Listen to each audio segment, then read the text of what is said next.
I'm stepping on stage by myself, no group. I don't know anybody in the audience, and I'm saying a rap. I had never done that before. And for some odd reason, I wasn't nervous. To this day, I don't know, maybe just my confidence of feeling like I had a good rap that I know people are gonna like.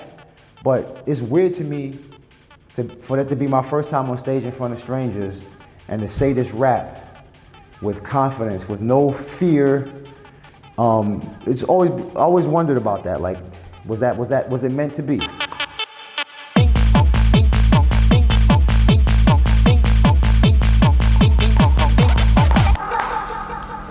Hello everybody to a new episode of the Table Talks, the Ping Pong Podcast.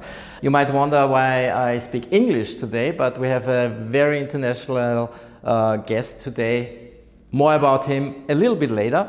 Before that, Novesta is our proud sponsor of this episode. I love this brand. We are a sustainable heritage brand from Slovakia. Everything is produced in Slovakia. Spotlight on my shoes. The Novesta shoes. Check them out on the website and you might get the chance to win a fantastic prize from Novesta a little bit later in the podcast. So thanks Novesta.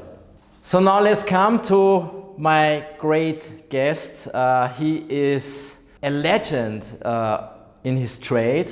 Let's make it short and please welcome the fantastic Masta Ace from Brooklyn, New York.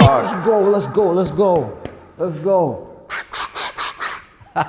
go. You had a show last night in Linz, in Kapu. I was there, it was fantastic. It was a pretty new concept. You had a band and also your wife, Leger, on your side. First time with a band. 25th anniversary of Disposable Arts. Yes, my fourth album. How did you come up with this idea? To do the live band thing? It was actually suggested to me because this year marks the 25th anniversary and I told my touring agent, Karen, that I want to bring an anniversary tour. And she's like, it's kind of cool. You know, you're going to probably do a tour with Marco Polo later in the fall. So what can we do to make it more interesting so that you're not coming back twice? And she's like, how about a live band? I'm like, I'm down, because I've done live band shows before. Some people may have seen me on the NPR Tiny Desk. I've done I performed at the Blue Note a couple of times with a live band, so I'm down with the concept of live band. So I was like, that's a good idea, let's try it. And so I know this band from Czech Republic. They've toured a lot with Black Moon and Smith & Wesson and Champion Sound, that's the name of the band. And my tour manager, Afro, he just happens to work with them. So we had a conversation over the phone. They were like, they want to do it. I said, I want to do the whole album though. I want to do the first song to the last song. And they were like, we've been wanting to do something like this for a long time. And so that's it. We did it, man. Yeah. Full album. Yeah, it was a fantastic show. It was a fantastic location, Kapu. You are many times in Linz, so that's why we know each other. Exactly. We even worked together at my time at Runtastic, but we also will come to that a little bit later. So let's get it started. Did you always knew that you want to go into hip hop? Have you been inspired by your parents? So how was that when you were a young little boy? So when I was young, living in Brownsville, I wrote a little poetry. That's all I did. I wrote a little poetry and... Poetry? My grandmother, she saved one of the poems I wrote like in 3rd grade and she kept it in her drawer next to the bed. Yeah. So I feel like, you know, me finding that poem gave me a little bit of confidence that maybe something about my poetry made her want to save my poem. So that was probably like the first little thing that made me feel like, hey, something I wrote that rhymed, my grandmother saved it, so it must mean something, you know? So I think that's kind of like where it first came from. But during that time period, hip hop was happening all around me. So in my neighborhood, Brownsville, Brooklyn, there's a park just maybe 200 yards from my building. And in that park is where I first started to see hip hop, the birth of hip hop, which is really the birth of, or the time of disco. A lot of people don't understand the connection with hip hop and disco music. In this park, when these DJs were playing music and crowds would come from all around Brownsville to our park and dance and smoking, drinking, whatever, but it was older kids. I was maybe 11, 12. But the original music that we were all partying to was disco. Uh-huh. And so there's a group called Chic. They had a song called Good Times. And Good Times was one of the beats that rappers would rap to in that park. So I was just a young kid hanging on the fence, listening to the older guys rapping, DJs DJing, and I'm just on the fence looking down at the pit. And that was the very beginnings for me of, this is kind of cool. I want to be one of them guys, either DJing or rapping. And so that's how it kind of got started for me.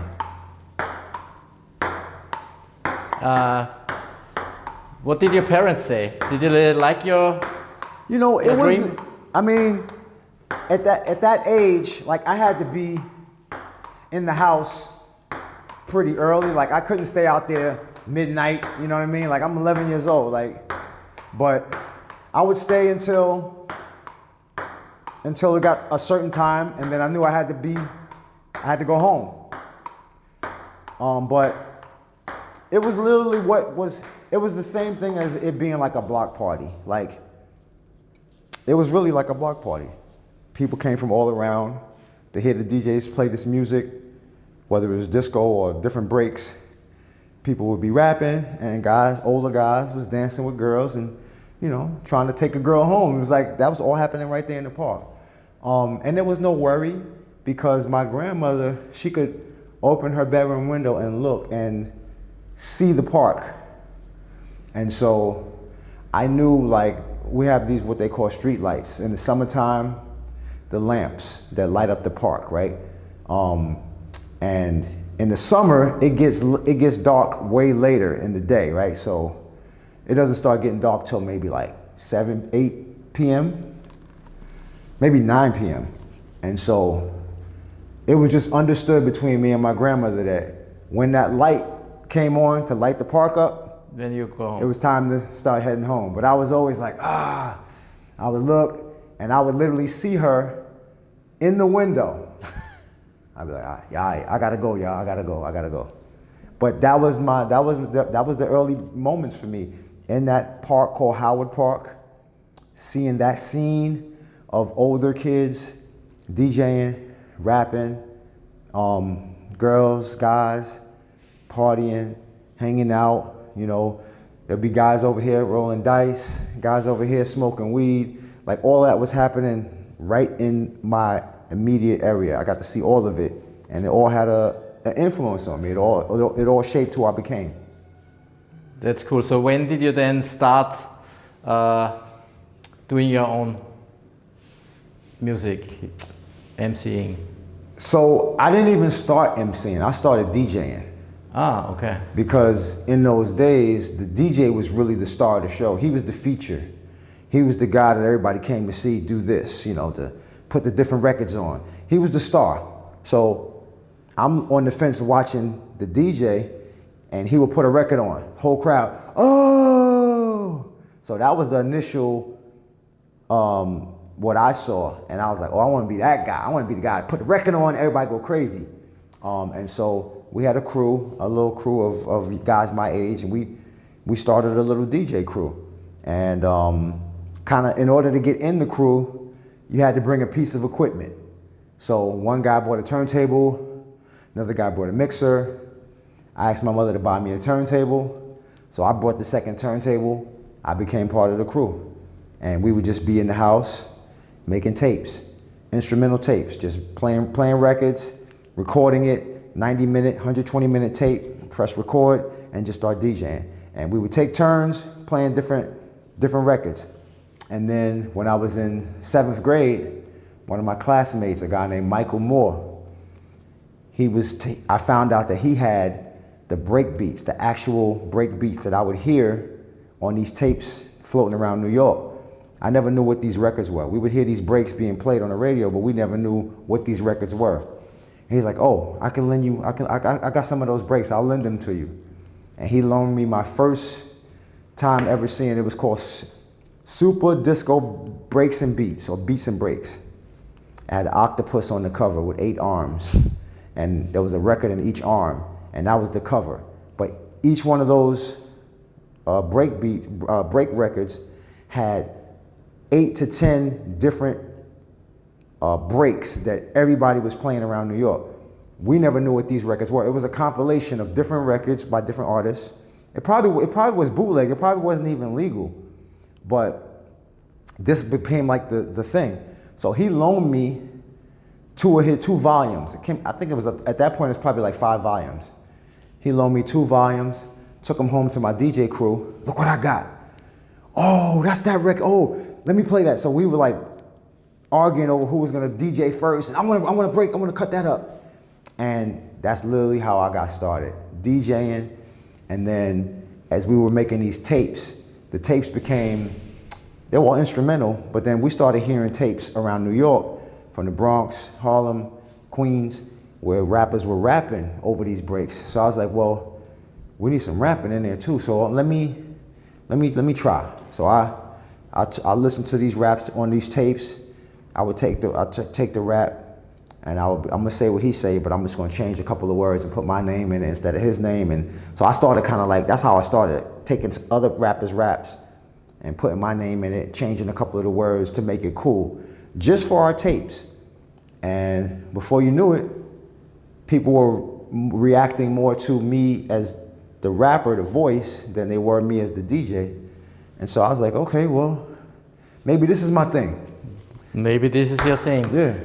Yeah, and then maybe we jump forward to this rap contest in Queens.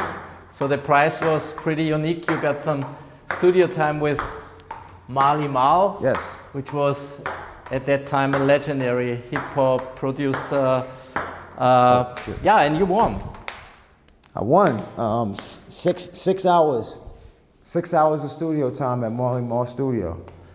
So how was that moment when you won it? It was a big moment. It was unexpected, obviously. That was my first time ever being on stage by myself in front of strangers. Like I had been in my high school talent show. It was me and a couple guys from the football team. You know, we rapping, but we're in our high school, everybody knows us. So we're popular because we're on a football team. That's easy, but this particular contest, I'm stepping on stage by myself, no group. I don't know anybody in the audience, and I'm saying a rap. I had never done that before. And for some odd reason, I wasn't nervous. To this day, I don't know, maybe just my confidence of feeling like I had a good rap that I know people are gonna like. But it's weird to me for that to be my first time on stage in front of strangers and to say this rap with confidence, with no fear. It's always wondered about that. Like, was it meant to be? Do you still know it? Nah, I mean, I know the gist of it. The basic, I can tell you what the basic rap was about, because I did two different verses. The first part of my rap was a rhyme called Silver Suckers. And basically, what Silver Suckers was a verse about cats that wore sterling silver chains. At that time in our culture, silver was like played out. Like jewelry in New York City started with silver. Everybody wore silver. And then at a certain point in the late 70s, silver became old school. Like it was like, if you had silver on, you were corny because everybody's wearing gold. So at this point in New York, if you had gold, you were the man. Nobody wore silver anymore. But I had this rap about people who wore silver and how corny they were. So the first part of my rhyme, it was called Silver Suckers. And it just so happens that there was a guy in the audience that had on like a Mr. T amount of sterling silver on. So the whole crowd thinks I'm dissing this guy. It was literally just a coincidence that he's there with all the silver on and I'm saying Silver Suckers. So in the recording of that night, you hear a guy, because we actually recorded it with a radio, the whole show, the whole contest. You hear a guy, they're pointing him out. Yo, there you go right there, look. So they're all going crazy because they think I'm dissing this guy. And then after the Silver Suckers verse, I go into this other verse.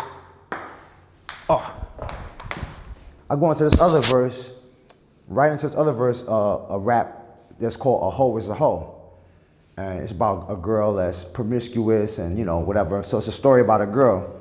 And at that time, the big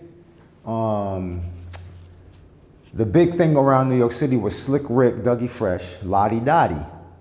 So Lottie Dottie he was saying a rap about a girl. So I basically took that concept and I wrote my own verse about a girl and I called it A Hoe Is a Hoe. In those days, people weren't really cursing on records. They weren't saying bitch and shit and all that. So just to say hoe was like, oh. So I come out, a hoe is a hoe is a hoe. And in case you didn't know, there's a whole lot of hoes in the world. Everybody's like, ah. So I say this whole rhyme about girls, or this particular girl that's promiscuous. And at the end of the rap, there's a punchline. There's a punchline at the very end of the whole story about this girl. There's a punchline. And when that last punchline hit, everybody, oh, like it was like the music stopped, everything. And that was the moment when it was like I was gonna win, right? Okay. And so that's how it happened, man. And that's how it happened. Yeah, and I think one very important verse of your career was also the opening verse in the symphony. Yes. Like because you suddenly played with the coolest guys, the biggest artists like Big Daddy Kane. Yep. And suddenly you were not just like looking at the new like hip hop, you admire everything about it, you were suddenly a part of it. I just immediately got launched onto the hip hop scene because we shot a video. And the video was what immortalized me in people's minds. That video, that was my first time doing a video, being in a video, anybody ever seeing my face. And so that set the whole thing off. That video set the whole thing off. And that launched my career. The symphony launched my career. That launched your career, yeah. And yeah, like everyone who's watching the podcast should just jump on YouTube and watch the video. It's really amazing. I just found out that how they spelled master is different. Yeah. Like I originally was spelling it Master. Yeah. Because that was pretty much how most rappers spelled master in those days. But then after the first album, when I switched labels, I really wanted a new fresh start. And I wanted to spell it. I really wanted to change my entire name, but the label that I signed to, Delicious Vinyl, they didn't agree to me changing it completely. They wanted, they're like, come on, we're signing you because you're on Symphony, and we want people to know that it's still you. And so the compromise was, well, let me at least change the spelling. Mm-hmm. I wanted to spell it Mastaase, and they were like ASE. Nah, they're not gonna know that's you. So the compromise was they let me change the spelling of master, but I had to keep the ACE. And you do one album with that name, you're just kind of like stuck with it to a certain extent. Yeah. And now a lot of people know that name, but maybe just also for all the listeners who are not into hip hop. Yep. They might not know what a legend you are, and I just wanted to mention that even they might all know Eminem, you know, biggest name in the rap game, and he actually said, not only in an interview, I heard an interview on a radio interview you were both part of. I saw that to your 50th birthday party, he sent you a video message. Yeah, he did a video message. I think he even performed this opening verse from Symphony. Symphony, right? yeah, he did a whole bunch of he did like almost a whole rhyme of Symphony as my birthday video, which was really cool. But yeah, then when he got the Grammys, he wore a Masta Ace shirt. I saw one picture. I think it was the Grammys. It wasn't at the Grammys, but he wore a shirt. He was at a Rihanna or MTV show. Music Awards, something like that. Yeah. He wears album covers. He's into album cover shirts, and so I guess my first album was one of the albums that when he first got into hip hop that he listened to a lot, and my album Slaughterhouse. So he just loves wearing the album covers of artists that he listened to early in his career when he started out. I'm one of a long list of people. Redman, he loves Kane, LL, like. Yeah. But he said like you are one of his biggest inspirations to start his own game. So my question is, how does that feel when someone like Eminem or other big artists like call you as one of those inspirations why they started? So does it make you feel proud or surprised or respected or what? I mean, it's a great feeling. I think people put more emphasis on it than is needed, but it's a really cool thing to know that you influence people, because we all of us have influences. You know, when I started out, Rakim was one of my big influences. LL Cool J was a big influence. A bunch of people influenced me, so I know that feeling of needing or getting influence from other artists and learning from other artists or picking up things from other artists. We all pick up stuff from each other and we learn stuff from each other. And so it's cool that somebody as big and as nationally, or I ain't gonna say nationally, worldwide known, lists me as one of the people that was influential to him. That's a cool thing. Yeah, definitely, it's a cool thing. Yeah. So, but maybe it brings us to another topic: influence versus fortune, because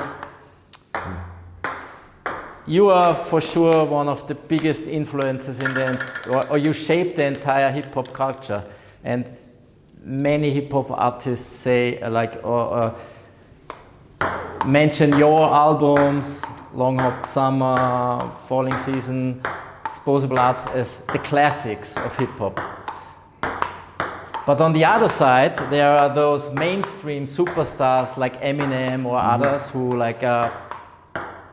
I don't know how fortunate they are, but I think they are billionaires or whatever.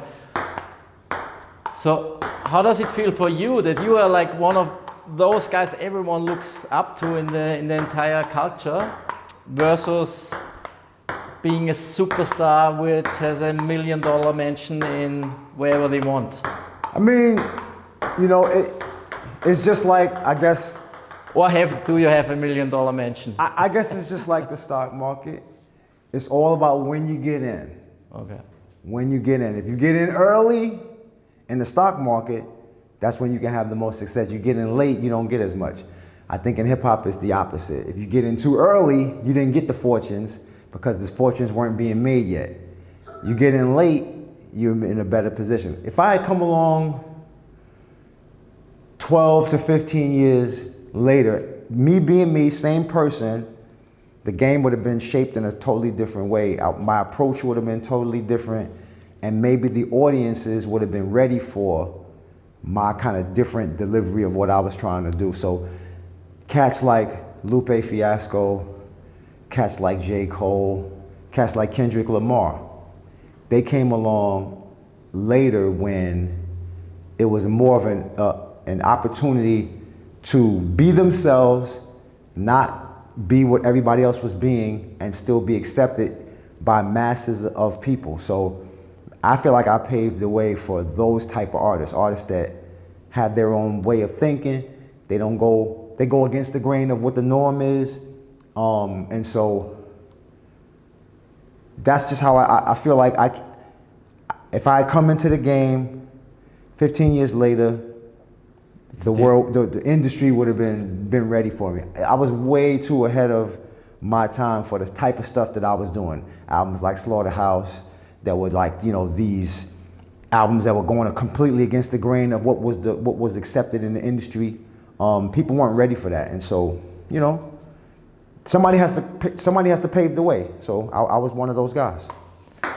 Yeah, but did you make peace with like that the architects of a culture are not as compensated as the mainstream superstars then later? You gotta make peace with it, and rather than be worried about it, you gotta figure out how you fit in.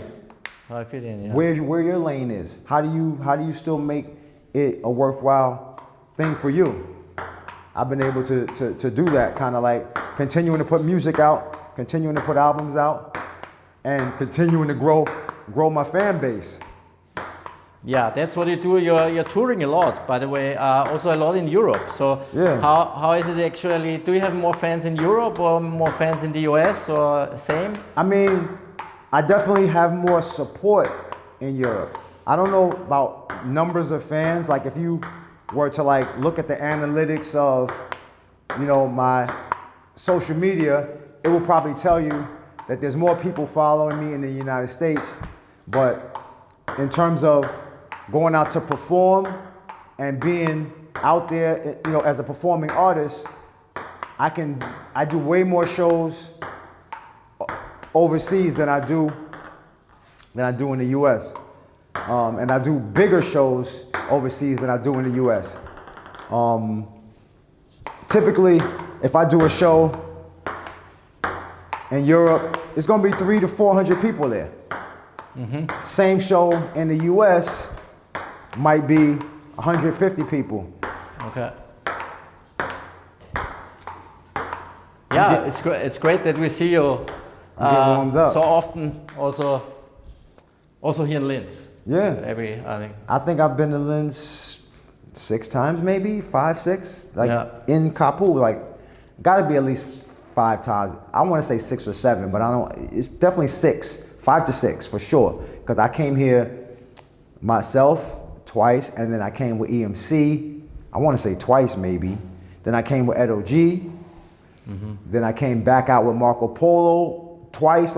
It's probably close to 6 or 7 times, man. Yeah. So big shout. And you have not only been in Capo, you only have been at the Runtastic office. So that's how we met. Fantastic, yes. Yeah. So because that's for everyone who might think, why does Chris even know Masta Ace? So we worked together at Runtastic for a really cool project. Yep. It was called Runtastic Story Running. It's like an audio book for runners, produced like a movie trailer based on interval training. Yep. And we did this one Escape from Alcatraz, Theories, The Carrier of Truth was the title, and you were the co-author with our good friend Cedric. Yeah. And also you gave us your voice. I fantastic, narrate. Cool project. But have you ever thought about giving your voice also to a story run for a mobile tech health and fitness startup? I mean, I love all collaborations that align with how I live my life. So if somebody had an idea for something like when you came to me with the Runtastic idea, I was like, I love this. At that time, I was starting to run, getting into running with my guy, Power Malu. Shout to him. Yeah. He was introducing me to the running community, the running culture. But I would love to do more collaborations like that are in the health and fitness lane, because that's kind of like how I live my life. So absolutely. Yeah, it was great. So we did also another project together, it was actually Facebook who did it, and which brings me to maybe another part of your life which maybe an intense one. You were diagnosed with MS in 2000. Yep. You kept it private for quite a long time. 11 years. 11 years, and then you made it public. So maybe when you think back in those two moments, first one, the one you got the diagnosis, and the second one when you made it public. So what were those moments like? Well, the diagnosis was devastating initially, but multiple sclerosis, MS. MS, yeah. I didn't know what it meant. I only knew of a couple of people that had it. I remember Richard Pryor had it, and there was a TV show host named Montel Williams who had it. And all I could think of was like being in a wheelchair or having to walk with a cane, going blind. Like these are all things that were running through my mind. But you know, my wife, huge positive influence on me. She got my mind kind of in the right place of like this diagnosis could have been way worse, could have been something way worse than this. You got this, you know, she just gave me the right words. And so from that point forward, it took me about, from the diagnosis, about 3 to 4 years before I made the connection between the disease and my diet and the lifestyle that I was living.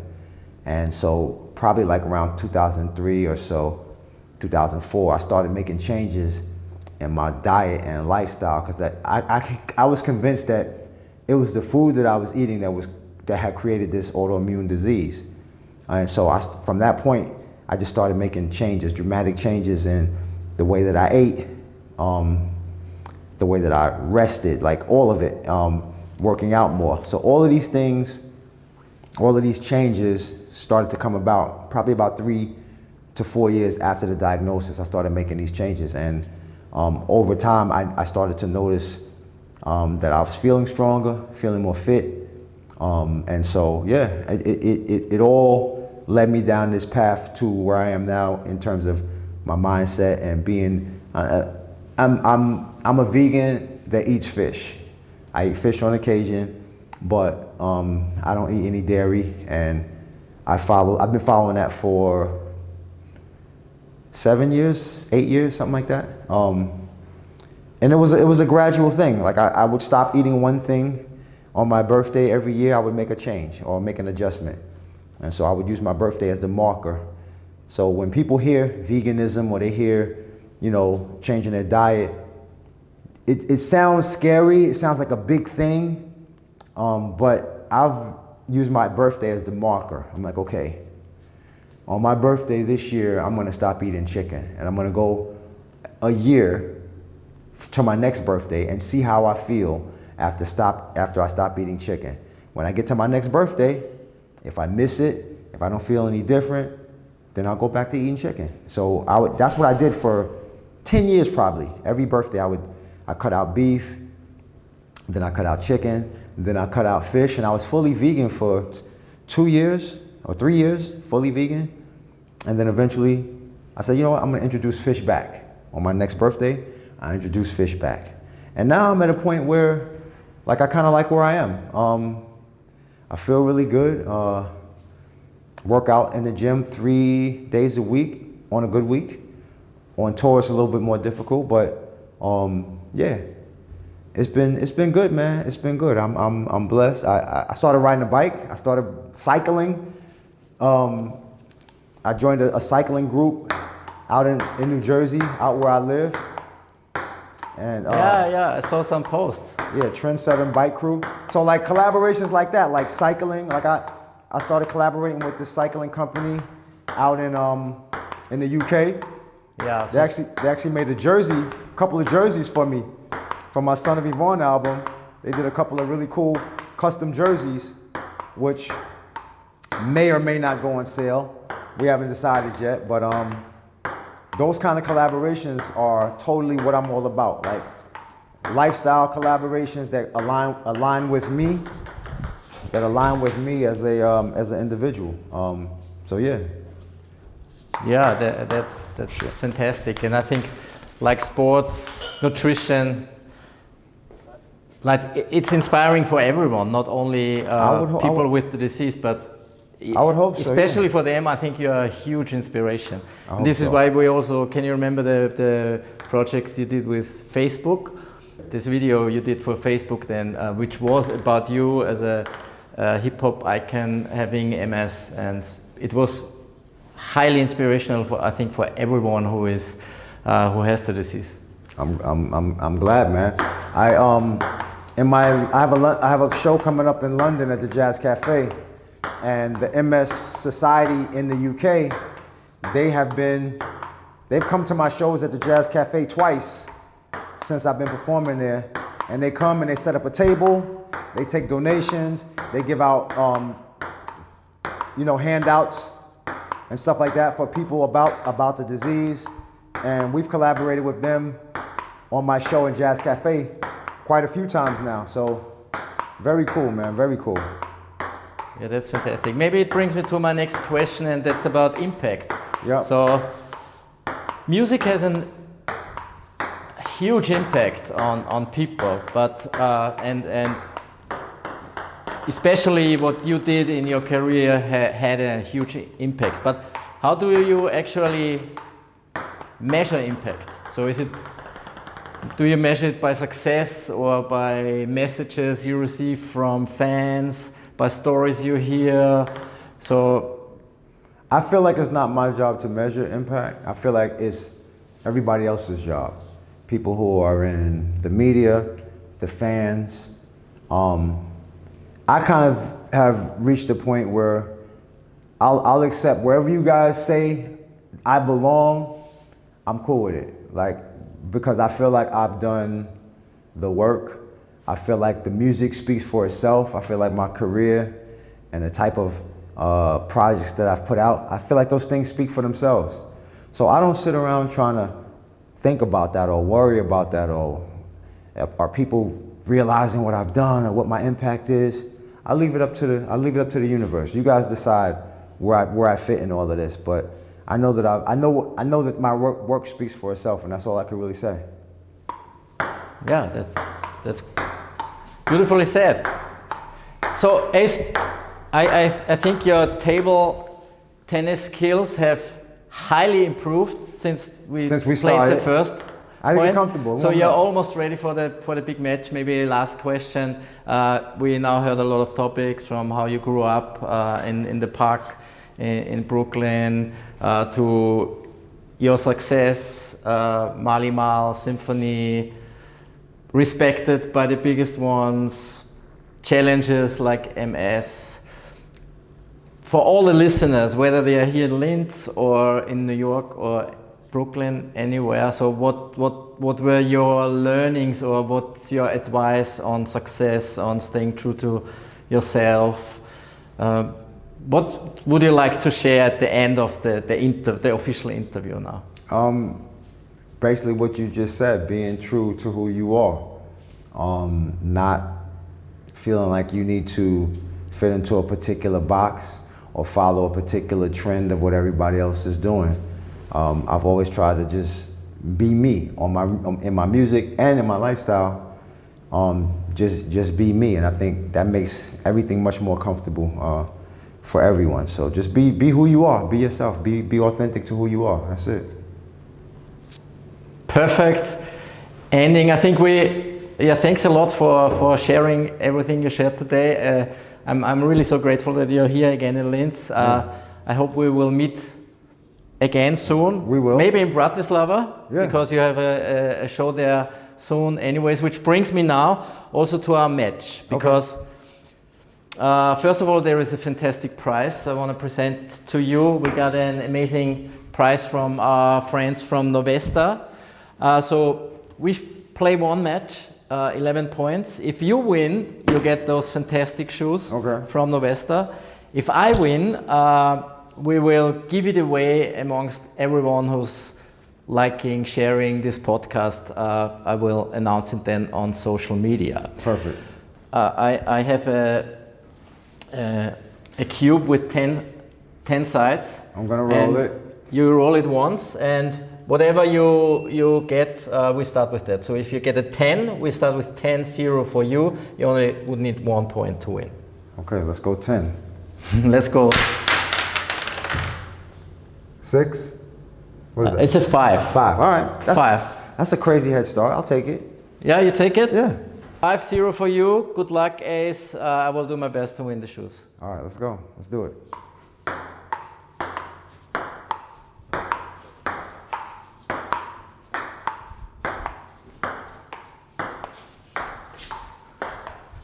Ah, 5-1. 5-1.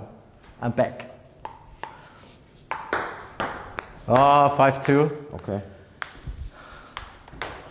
Your point, you serve, right? Huh? If it's your point, you serve, or I do. Yeah, I serve in one more time. So, what? 5-2. 5-2. Oh shit. Uh-oh. 5-3. So now you serve. Oh, I serve now. 2 serves.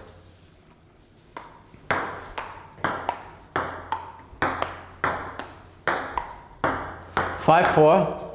Boy, that was quick. Now, do I serve again or you serve? One more. Okay.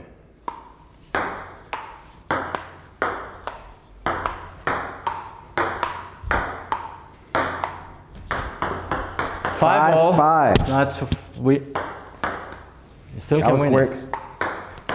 Oh. 5-6. You're up now. Come on. Oh my God. Yeah, my serves are just too good. Now it's still 7-5.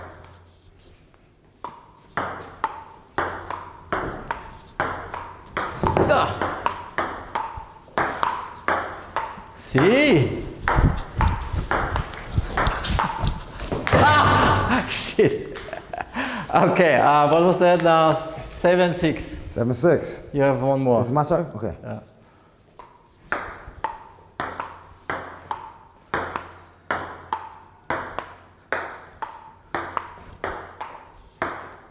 Ah! 8-6. Mentala. Yo. So.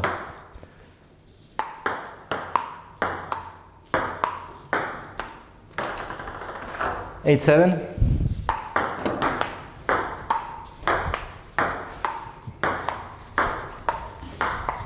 Ah! 9-7.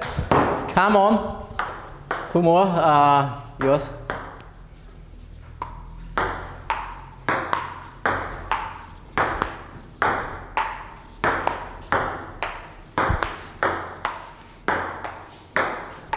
Ah, 9-8. 9-8. Mine's, yeah.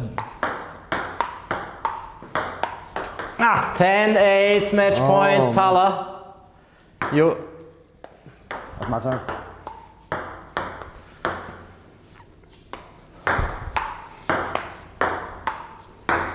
Ah! Come on! He's back. Yeah, it's actually good for all listeners, not for me. So they will get the chance to win the shoe. Congratulations. Ace, it was a listeners. great match.